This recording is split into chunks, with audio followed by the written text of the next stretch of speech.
Muy bien, 10 horas 55 minutos en todo el país, 17 grados 4 la temperatura en la ciudad de Buenos Aires. Seguimos aquí en el arranque en Radio Sónica, el programa de Maxi Lecky. Te recuerdo las vías de comunicación para que te comuniques con nosotros: 11 22 62 77 28 el WhatsApp, y en Twitter también estamos @Radio Sónica, @Arranque Sónica 1, @Maxi Lecky también, las vías de comunicación para que te contactes con nosotros.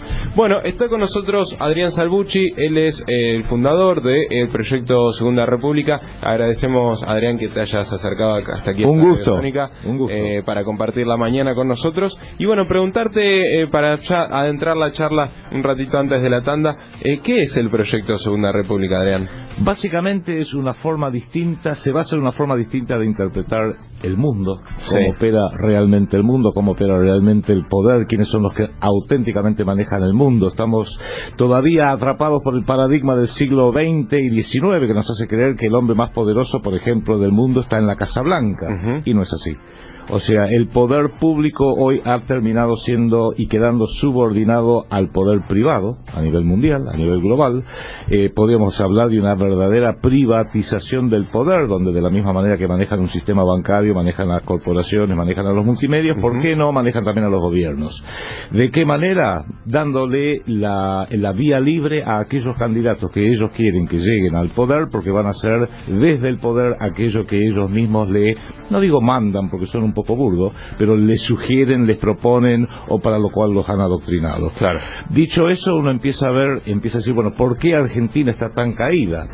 Básicamente porque, en primer término, vivimos una serie de falacias, la principal de las cuales es creer que estamos en democracia, y no estamos en democracia. No estamos en democracia. No, hay un sistema de contar votos y de posicionamiento de candidatos que está todo subordinado al poder del dinero. O sea, el dinero es el que define, en definitiva, quién va a ser candidato. El dinero es el que define a quién los multimedios locales e internacionales le van a decir: este es bueno, aquel es malo, cuidado con este, voten a aquel. Y en definitiva, el dinero, esto es una verdad de perogrullo, no es democrático, ni tiene por qué serlo. El dinero normalmente está manejado desde ámbitos privados. Hay candidatos que llegan porque han recibido el dinero en bolsos desde países extranjeros. Otros llegan porque corporaciones y bancos deciden que, este candidato nos conviene, vamos a financiar su campaña con miles de millones de pesos o dólares o lo que sea. Otros llegan porque el narcotráfico dice: qué lindo sería si fulano fuera presidente. Ha pasado en Colombia, por ejemplo. Y otros llegan porque dicen: yo no necesito que nadie me financie mi campaña, yo soy multimillonario. La financio yo mismo. Me la financio yo mismo. Entonces, lo peor que nos da esta mal llamada democracia es un gobierno de ladrones, de gente que directamente o ha robado el dinero o lo ha obtenido desde fuentes non sanctas o lo han hecho de una forma delictiva. Pero lo mejor que nos puede dar esta mal llamada democracia es un gobierno de millonarios. Y si lo mejor que nos puede dar es un gobierno de millonarios, yo me doy una pregunta: los cuatro que estamos acá y los que te están escuchando, que son abrumadoramente trabajadores, ¿dónde quedamos nosotros? Claro. Nos piden que una vez cada 4 años vayamos en silencio, haciendo cola, a depositar el voto en el misterio de la urna entre 2 o 3 candidatos preseleccionados, prefiltrados, preelegidos, que nos dicen: bueno, elijan ahora. Recién escuchaba la dama que estaba antes, muy interesante, Daniela, lo que ella decía. El 2015 quedó entre Scioli, Macri y Massa, que yo lo llamo Coca-Cola, Pepsi-Cola y 7-Up. Porque así fue preseleccionado. Y si el pueblo argentino dijera: pero yo no quiero Coca-Cola, Pepsi-Cola, 7-Up, para mí me gustaría un buen mate, o un aguardiente, o un whisky, o una tónica. Una tónica, y lo van a acusar de anarquista, comunista, niponazi, falanjo, peronista, como decía Jaureche. Y así es donde, lamentablemente, siempre, pues si no se explica de otra forma, cómo sistemáticamente los pueblos eligen a gobernantes tan malos. Claro. Tan malos. Claro. ¿Se puede hacer política sin plata hoy en día? En momentos de crisis sí. En momentos donde está todo normal y el sistema está bien aceitado y está todo mayoritariamente, la gente dice en un, ponele, por decir algo, en un 60-70%, está bien, se podría mejorar, pero no hay otra opción. Como decía Churchill, es el menos peor de los sistemas, esta mal llamada democracia. Pero en momentos de crisis, de graves crisis, la gente se empieza a rascar la cabeza, se pregunta por qué sistemáticamente quedamos planchados con la ñata contra el piso. Argentina hace 40 años que estamos cada vez peor. Empezó en el 76 por el golpe militar, que estaba apoyado por los poderes fácticos externos e internos, y ya vamos por 34, creo, años de mal llamada democracia, y vamos cada vez peor, cada vez peor, cada vez peor, cada vez peor. Con lo cual la gente empieza a preguntarse, ¿será esto democracia o me estarán embaucando? Claro, me están jodiendo, ¿no? Y esa es la pregunta clave. A partir de ahí, es como, viste, perdón, el tipo que es cornudo. Y no quiere creer, hasta que un día digo, pero mira esta foto, y el tipo se rasca la cabeza y dice, ¿me estarán engañando? A partir de ahí empieza fotomontaje, ¿no? Claro, a partir de ahí empieza la solución. Veo adelante, no sos de los que le echa la culpa al peronismo de los últimos 40 años. De ninguna manera, es más, lo digo abiertamente, en lo que es la doctrina, yo soy peronista. Y le pregunto a todos los que dicen que son peronistas si han leído Conducción Política, La Hora de los Pueblos, La Comunidad Organizada y El Proyecto Nacional. Si leen esos 4 libros, difícilmente ningún argentino bien nacido va a decir esto es una porquería. Ahora que después vinieron usurpadores, mentirosos, farsantes, aprovechando todo el imaginario y la imagen pública de Perón y Evita para subirse como si fuera una tabla de surfing y viajar en esa ola, claro, eso es distinto. Usar un nombre, ¿no? Hemos tenido presidentas que tenían siempre la imagen de Evita atrás, pero jamás lo citaba a Perón, porque si lo llegaba a citar a Perón, obviamente volvía a Perón de su tumba y la mataba. Ni hablar de otros que vienen de La Rioja, y ni hablar de otros que hoy se posicionan como peronistas, honran a Perón, inclusive el benemérito señor que hoy ocupa o usurpa la Casa Rosada, y también son todos peronistas. Bueno, ya arrancamos así, te digo, va a venir linda la charla con Adrián, me parece muy interesante, vamos a hablar del proyecto Segunda República, vamos a mencionar también las actividades, y bueno, vamos a armar también una charla también con Quique, con Marce, está bueno armar un poco la mesa, y bueno, de política también en general, ¿no, Adrián? Sí, sí. Muy bien, 10 horas, 1 minuto, tenemos la tanda obligada, sí, de las 11 horas, mirá cómo estoy, sabés que estoy desde temprano en la radio, entonces, viste, cuando estás descolocado, me desperté muy temprano, pero estamos acá para adelante como siempre en Radio Sónica. Te recuerdo que te podés contactar con nosotros 11 22 62 77 28 el WhatsApp, en Twitter @Radio Sónica, @Arranque Sónica 1, @Maxilequi. Dale. Desde Bartolomé Mitre 1711, Ciudad Autónoma de Buenos Aires, Argentina, y hacia todo el planeta. Transmite Radio Sónica, emisora declarada de interés cultural y social, y ganadora de los premios Ether 2008 y 2014. Radio Sónica. Acá estamos de vuelta en Radio Sónica. Mientras Lucho se termina de acomodar, estamos acá con Quique Romero, Adrián Salvucci, Quique Romero. Y bueno, y que se venga la charla, ¿no? Porque estábamos hablando un poco de qué era el proyecto Segunda República, y después ya la charla fue más hacia la política en general, y es lo que nos interesa también, Adrián, saber, bueno, cómo ves vos esto de la actualidad desde lo político a nivel nacional. Comencemos, me parece, haciendo un análisis interesante de cómo ves las perspectivas de lo que fue el cambio de gobierno, de lo que son estas elecciones legislativas, lo que ves, vislumbrás para de aquí en adelante. Bueno, hubo un cambio de gobierno, no un cambio de régimen. Eso es lo que creo que hay que entender. Argentina, el drama que tiene, no lo va a arreglar una determinada elección para que suba un recambio de gobernantes como ocurrió en diciembre del 2015. Desde luego que sí, te lo digo, es una opinión estrictamente mía. Creo que el pueblo en el 2015 quería sacarse de encima al kirchnerismo, y tan es así que no ganó Macri, perdió Cristina. Claro. Porque buena parte de ese caudal de votos que terminó recibiendo en la segunda vuelta Mauricio Macri no eran votantes que estaban convencidos con el proyecto nacional de Mauricio Macri, que es un secreto absolutamente desconocido. Nadie conoce cuál es el proyecto nacional del presidente Macri porque no lo tiene. Nadie conoce el plan. Y se habla de un plan B ante los fracasos, pero ahí nos vamos descubriendo que no hay plan B porque simplemente no había plan A. Y no hay plan A, o sea, no hay un plan de gobierno. Lo que hay es, de parte del presidente Macri, un enfoque que cree a él, creo que se está dando cuenta que no es así, puede manejar el país como si fuera una empresa, como un CEO maneja una empresa, y la maneja básicamente a través de una planilla Excel. Cuando la planilla Excel da una parte rojo, y bueno, subiremos las ventas, echaremos a empleados, cambiaremos a ver cómo hacemos para que la fórmula económica pueda ser. Lo que pasa es que la función de un estadista o de un presidente de una nación es precisamente precisamente otra, no es que cierre la planilla Excel, sino que cierre la planilla futuro, porque en realidad un país tiene que, un gobernante tiene que garantizarle a su pueblo un futuro necesariamente positivo, cosa que desde hace 34 años nadie hace, de manera que el problema de el gobierno actual de este recambio es que lo viene manejando según cánones del entorno privado, de las empresas. Sí. Dicho eso, podríamos decir que de todos modos no creo que sea la culpa de Macri. A mí Macri no me gusta, pero no creo que... Es muy peligroso enojarse con las circunstanciales figuras. No me gusta cómo está pasando, entonces digo que Menem es una porquería, no, De la Rúa fue una porquería, no Néstor, no Cristina, no Mauricio, y ya tienen preparados otros nombres que, viéndolos nada más, va a ser muy fácil odiarlos en el futuro, porque en realidad trabajan con eso, que la gente diga, pero qué estúpido que fui en votar a fulano Mengano. Lo que falla es el sistema dentro del cual nos estamos moviendo, y hoy en día la mayor falla, después de 34 años, de mal llamada democracia, es que hemos perdido el Estado Nacional Soberano.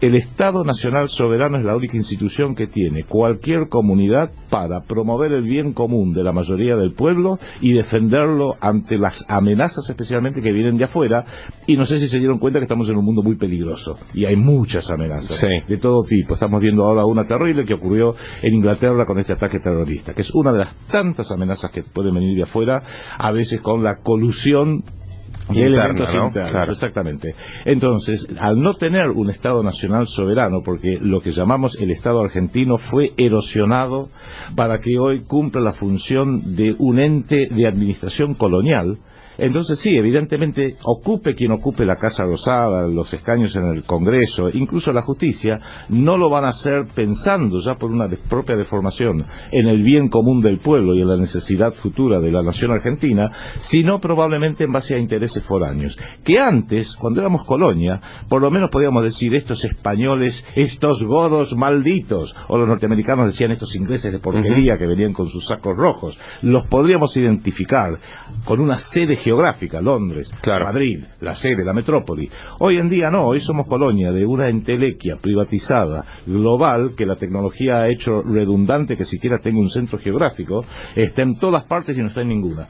¿Dónde está el enemigo de Argentina? ¿En Nueva York? Sí. ¿En Londres? También. ¿En París? Sí. ¿En Washington? Sí. Está en todas partes y no está en ninguna. Es más, está en Buenos Aires, porque han logrado llegar hasta ese punto, con lo cual hay que hacer el salto paradigmático, insistimos nosotros, desde el proyecto Segunda República, que lo llamamos Segunda República porque proponemos refundar el Estado soberano. Hay que entrar en el paradigma del siglo XXI y dejar de tratar de interpretar todo según los paradigmas del siglo XIX y siglo XX. Bien. Adrián, en la primera parte del arranque de hoy la entrevistábamos a Daniela Aruj, experta en construcción de imagen y comunicación de candidatos, y la charla giraba en torno a, vamos a hablar siempre del packaging, pero del contenido, y algunos candidatos a la hora de mostrar su contenido hacen agua. Si hay algo que es muy sólido en este proyecto Segunda República que nosotros estamos intentando llevar adelante, es el contenido. Háblanos un poco del contenido del proyecto Segunda República. Sí, yo también he estado escuchando fascinante a Daniela, que se nota que conoce su tema muy bien, y me hacía acordar esa famosa frase de Marshall McLuhan: el medio es el mensaje. O sea, ya el mensaje intelectual, la propuesta, en este caso una propuesta política, es totalmente secundario. Lo importante es si la imagen del señor político es buena, mala, atractiva, si le gustan las mujeres, si le gustan los hombres, si genera confianza, si los chicos les gusta que los levante y les dé un beso, etcétera, etcétera, etcétera, pero no los contenidos.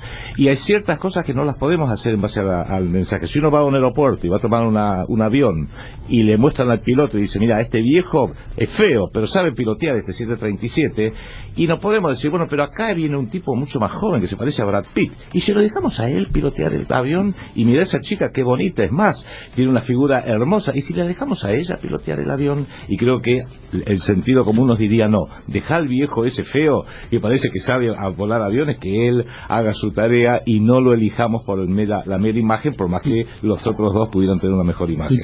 ¿Quién sabe? ¿Y quién sabe en la política argentina? ¿Quién sabe en la política argentina? Bueno, qué buena pregunta. Bueno, fuera del proyecto Segunda República. Sí, bueno.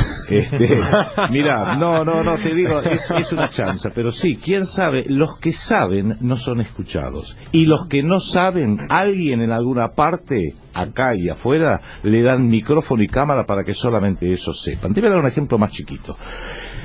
Hay un ejército de economistas que desde hace décadas son los únicos que llegan a poder opinar sobre economía, sobre problemas de deuda, sobre problemas de moneda, por ejemplo, en la televisión. Una y otra vez. Prat Cage, Sturzenegger, Domingo Felipe Cavallo, que por supuesto lo tratan de meter siempre de prepo, Daniel Marx, Bain, Mario Blecher. Es una especie de mini ejército que a lo sumo... Claro, los dejan de invitar cuando se mueren, porque ya los muertos muerto non parla, o cuando son demasiado viejitos. Ya Roberto Aleman, por ejemplo, no lo invitan más porque es un señor muy mayor. Sin embargo, rara vez invitan a alguien que tenga una visión distinta sobre las cosas. Es como que alguien en alguna parte, y acá volvemos al problema de origen, que es que el dinero pareciera que es el que maneja todo en la agenda política, decide que vamos a invitar políticos con una visión un poquito a la izquierda, Labaña, o con una visión un poquito a la derecha, Cavallo, por citar los ejemplos. Piñanelli. O Piñanelli, claro, pero fuera de este rango de lo políticamente correcta, no vamos a invitar a nadie. ¿Por qué? Porque justamente hay una peligrosidad. Te doy un ejemplo. Deuda externa. Se habla siempre de, la deuda externa, de quién es la culpa, pero no sabemos muy bien cómo hacemos para pagarla. Y rara vez se invita a alguien, podría citar el nombre de alguien que es parte de nuestro equipo, el licenciado Héctor Juliano, a decir, ¿y si no la pagamos? Claro. No por no pagarla a lo bravuconada que fue el error gravísimo que cometió el expresidente Rodríguez Sá de decir con una gran sonrisa, no la pago toda porque me piace. No. Y si investigamos, ¿qué le debo? Mejor dicho, ¿cuánto le debo? ¿A quién y por qué? ¿Cuánto le debo? ¿A quién y por qué? Sí, lo ha hecho Olmos, ¿no? Exactamente. Bueno, ahí tenés un ejemplo, Alejandro Olmos, y el hijo Alejandro Olmos Gaona también sigue predicando lo que fue el concepto de su padre. Sí. Empezar a decir, bueno, empecemos a mirar a fondo, porque hay una responsabilidad del Estado argentino, y es verdad, la deuda está en cabeza del Estado argentino, la tiene que pagar, pero no es el único responsable. Y los bancos... Y cuando digo los bancos, no me refiero a los bancos chiquitos, Goldman Sachs, JP Morgan Chase, HSBC, Bank of America, todos los Deutsche Bank que prestaron a la Argentina sabiendo que Argentina no tenía capacidad de repago. Todos aquellos bancos que, para ir al origen, le prestaban a un gobierno usurpador cívico-militar que entre 1976 y 1983 usurpó el poder, y aún hoy parte de esa deuda se remonta a esa época, que por supuesto fue anonimizada a través de los fondos Brady por Daniel Marx y Domingo Cavallo, y hoy es más difícil desentrañarla, pero los bancos tienen una corresponsabilidad. Te doy un ejemplo. En Estados Unidos, en un periodo de unos 7 años, a los 10 principales bancos, no solamente norteamericanos, porque estaba el Deutsche Bank, estaba el Banco Nacional de París, estaba el HSBC, se le impusieron multas por un total de $70.000 millones, mirá la cifra, $70.000 millones por lavado de dinero y por mala praxis profesional. ¿Cuál es la mala praxis profesional? No informarle a los inversores, guarda con este bono, los subprime, las famosas hipotecas subprime. Digo yo, cuando estábamos a punto del colapso en el 2001, el Deutsche Bank, el Citibank, el JP Morgan Chase le decía a los bonistas, a los plomeros, como decía Estados Unidos, a los plomeros y a los carpinteros de Estados Unidos, o a los bonistas italianos, japoneses, guarda que estos bonos argentinos en cualquier momento se van al tacho. No lo hicieron, la gente entró y por supuesto sufrieron muchísimos aquellos inversores que tuvieron bonos argentinos. Bueno, hay una mala praxis, se llama mala praxis profesional. Es más, hay seguros por cientos de miles de millones de dólares para cubrir esa mala praxis profesional. ¿Por qué no disparamos todo ese proceso? ¿Por qué no decimos, Argentina va a aceptar su parte, su corresponsabilidad, pero también que la acepten todos los grandes bancos, que la acepte el Fondo Monetario Internacional, que fue el que dijo hasta el último momento, los bonos argentinos, los bonos tangos son fantásticos, que lo acepten las sociedades calificadoras de riesgos, Standard & Poor's, Moody's, Fitch, que dijeron, está todo bien, sigan invirtiendo en bonos argentinos, que acepten, aunque más no sea una cuota de responsabilidad política, los grandes medios, Financial Times, Wall Street Journal, The Economist, que dijeron la economía argentina, esos bonos con la convertibilidad, fantástico.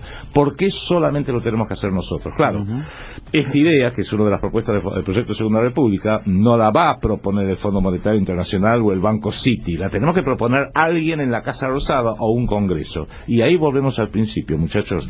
Está armado de forma tan perversa el sistema que solo llega a la Casa Rosada, al Ministerio de Economía y al Congreso gente que nunca se le ocurriría hacer esto. Y si se le ocurre a alguno va a ser la oveja negra, que las ovejitas blancas van a ser mucho más fuertes que él. ¿Y la sociedad no es así? Digo, pensaba en el conurbano, ¿no? El principal negocio que hay, si uno va, el otro día estuve, no sé, en Martín Coronado, los carteles que están por todas partes, es exactamente lo que vos describís a otro nivel, claro, que es, te presto plata. Exacto. A quien no Pepe puede pagar. te presta, hay un Pepe te presta. Te da plata sí, y no podés pagar, y lo que haces es inflar y trabajas sobre interés, agiotismo, básicamente, bueno, ¿no? En realidad, esto que decís vos es el sistema global planetario que hoy nos tiene aplastado, que nosotros lo hemos bautizado el modelo Shylock. Es una burbuja, ¿no? Es una burbuja, siempre Sí. es una burbuja. El modelo Shylock es lo siguiente, básicamente.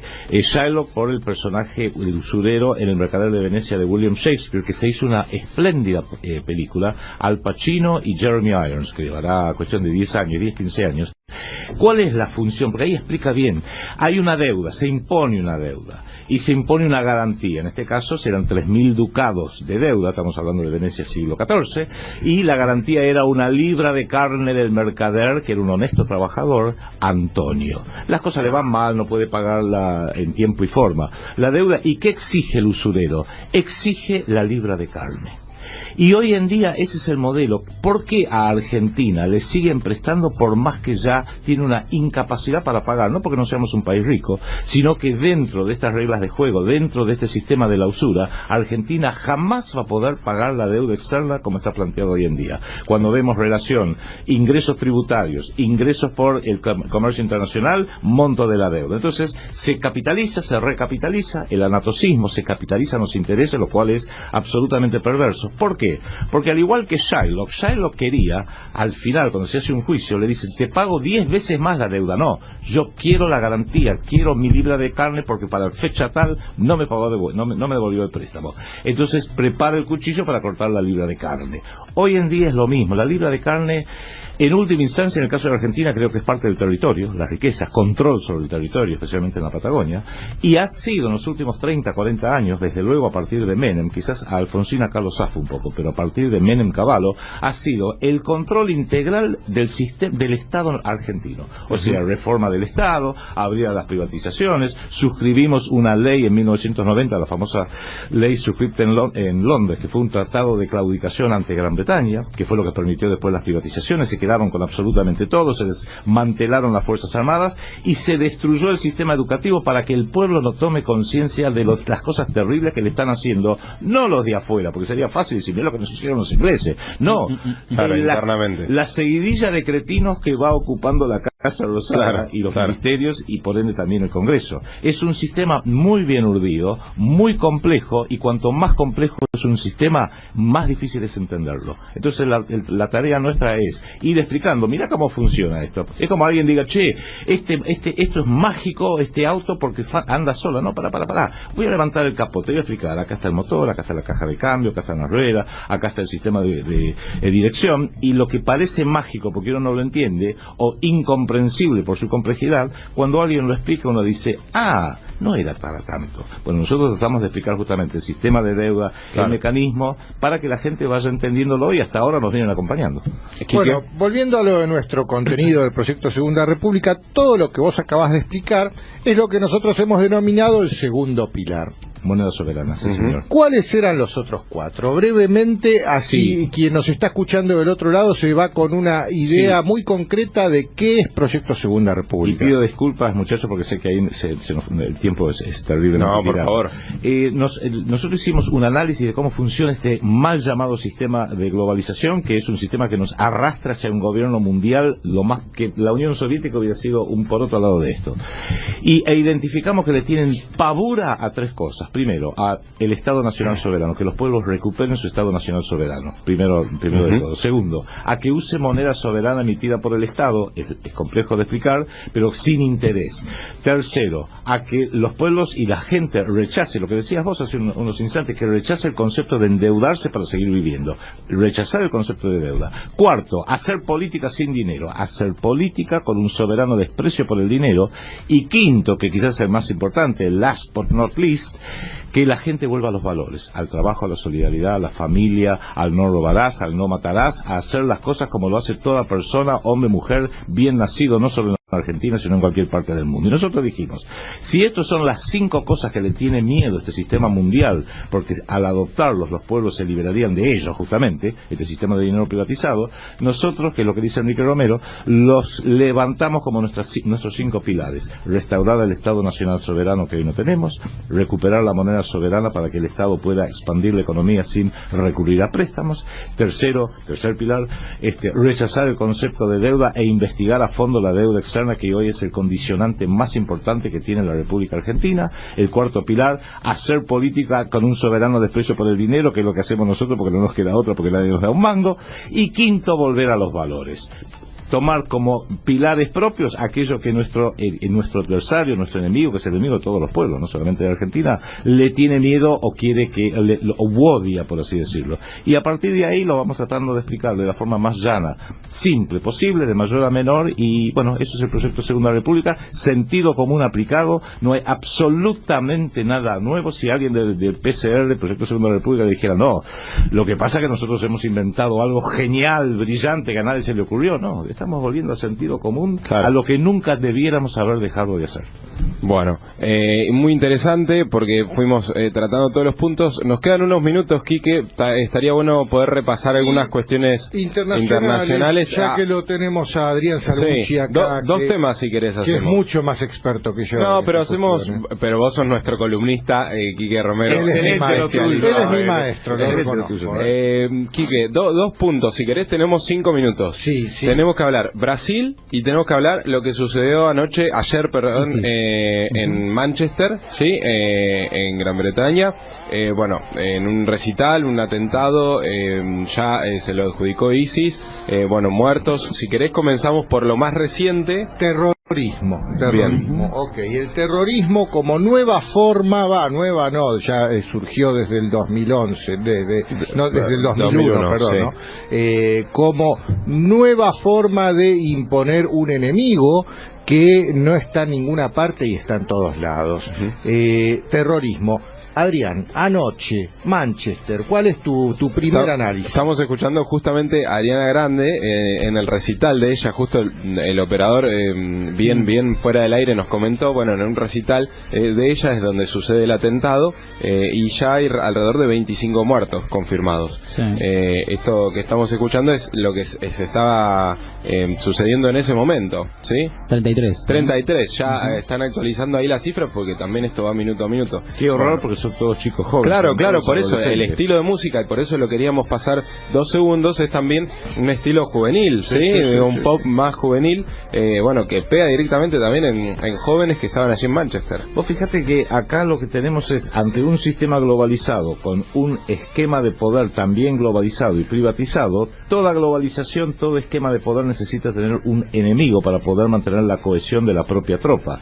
Una de las funciones de todo Estado nacional es que siempre tiene que tener en claro quiénes son los enemigos externos para poder ordenar y mandar sobre la población interna para decirle, muchachos, pueblo, disciplina, porque si no vienen de afuera y nos comen. Claro. Esto es un concepto básico. Quizás explica muchas de las guerras del mundo moderno. Claro. En el caso del de este terrorismo terrible, que hoy es un flagelo para toda la humanidad, que también nos ha golpeado a nosotros acá en nuestro país, es parte de ese enemigo global, que empezó satanizándose o demonizándolo al entorno musulmán, porque da la casualidad que es uno de los principales enemigos de quienes hoy manejan todo este sistema, pero que a partir de ISIS, porque veo que esto se lo está supuestamente adjudicando ISIS, pasa a ser tener todas las características de una falsa bandera. Falsa bandera es cuando un país que le quiere hacer la guerra a otro le genera un autoatentado para culparlo al otro y tener una excusa para poder atacar. Pasó con Pearl Harbor, se considera, pasó con la declaración, el episodio inexistente, luego se supo, del Golfo de Tonkin, que permitió en 1964 intensificar la guerra de Vietnam, y muchos creen que el 11 de septiembre, ese terrible atentado que nunca fue debidamente explicado, también tiene características de falsa bandera porque le permitió a Estados Unidos y a sus aliados declararle la guerra al planeta entero e incluso destruir un país, Irak, en base a una mentira, y 1,5 millones de muertos sin ni siquiera pedir disculpas. Esto que ahora se lo adjudica a ISIS, y a mí me viene a la memoria algo de la campaña del año pasado de Trump y Hillary, cuando Trump la señaló con el índice directamente a Hillary y le dijo: usted y Obama crearon a ISIS. Claro. Y hay algo de eso, porque se necesitaba, cuando Obama no puede invadir Siria, estaba ya la fecha, 11 de septiembre del 2013, 11 de septiembre del 2013, Estados Unidos iba a invadir Siria, Rusia le dijo: no lo hagas porque se llama un despelote grande como una casa, no lo hizo, y al año siguiente surge ISIS, igual que Palas Atenea, perfectamente armada y lista para el combate de la cabeza de Zeus. Bueno, ISIS surgió así, también tiene hombre de mujer, de diosa egipcia en este caso, financiada, perfectamente financiada, armada, capacitada, entrenada, lista para hacer las locuras que viene haciendo. ¿Financiada por quién? Por Occidente, Bien. Absolutamente financiada por Occidente. Es más, se le permitía, los satélites norteamericanos veían cómo en la mitad del desierto salían las caravanas de camiones con petróleo rumbo a Occidente, y nadie los bombardeaba, nadie los paraba, porque así se financió a ISIS. O sea, si este atentado no se lo hubiera adjudicado a nadie, estaríamos diciendo y preguntándonos qué horror, quién habrá sido, pero el hecho de que ISIS haya salido a adjudicárselo, qué conveniente. Exactamente, Claro. ya es lo que nos levanta por todos todas las lados. sospechas. Y seamos sinceros, en estos últimos años, desde el 2001 en adelante, todos estos atentados han sido atentados de falsa bandera, Claro. empezando, bueno, Inglaterra mismo ya sufrió en el subte de Julio Londres, de metro, 2000, en el sí. metro de Londres. claro, exacto. y estaba claro que fue un atentado de falsa bandera. Tremendo. O sea, conclusión es esa. Ujú. Segundo Cortito tema. Brasil, cortito. Brasil. ¿Cómo sigue lo de Brasil, Adrián? Lo de Brasil, creo que ahí vemos un caso típico donde este sistema requiere tanto que surjan los peores elementos, que no solamente surgieron los peores elementos en su momento, me refiero a la corrupción del lado de la izquierda, sino que ahora del lado de la derecha también. Temer, en definitiva, es un Macri, es el brasilero, hasta su nombre Sí. deja pensar mucho al respecto. Creo que sí, Brasil está yendo camino derecho, lo veo hasta como algo positivo, de haber desgastado las dos posibilidades, la de izquierda y la derecha, y quizás para darle ahora el paso o el camino a algo que podría ser mejor y que podría ser un poco más estable para el Brasil. Hay que seguirlo de cerca porque es un caso muy interesante. Muy bien, bueno, agradecemos, nos trajo aquí Adrián una invitación muy interesante para el día de hoy, a las 17:30 horas, una política exterior para el siglo XXI, se titula, esto habla, bueno, de Medio Oriente, van a estar, bueno, el embajador de Irán, el señor Mohammad Farhad Koleini, va a estar Adrián Salvucci también, por supuesto, Miguel Barrios, Carlos Andrés Ortiz, Daniel Digiacinti, Instituto de Política Internacional, La Hora de los Pueblos, sí, realiza muchas charlas, el Instituto El doctor Lavaquet. Exactamente, de hecho nos han invitado aquí también varias veces a Radio Sónica. Bueno, está dicho entonces, Salón del Círculo de Legisladores de la Nación Argentina, esto es en Mitre 2087, Acá en nomás. el primer piso, muy cerca, en la ciudad de Buenos Aires, 17:30 horas, hoy, bueno, reservas por mail a institutolahoradeLosPueblos@gmail.com, te repito, institutolahoradeLosPueblos@gmail.com, te anotás ahí y vas a estar disfrutando de esta charla allí, una política exterior para el siglo XXI. Muchas gracias. Muy bien, bueno, se nos fue el programa. Se fue el programa. Marce, mañana Nos vemos. acá en el arranque a las Así 10 es. de la mañana con invitados, mucha Un poco de información. todo, sí, Muy sí, bien, interesante. perfecto. Quique, agradecerte, nos encontramos Martes nosotros que el viene. próximo martes, vas a estar acá en Piso. Martes que viene estaré aquí de vuelta. Perfecto, y bueno, y la invitación está hecha para mañana y para toda la semana, por supuesto, a las 10 de la mañana, el arranque, el programa político más escuchado de internet, aquí en Radio Sónica.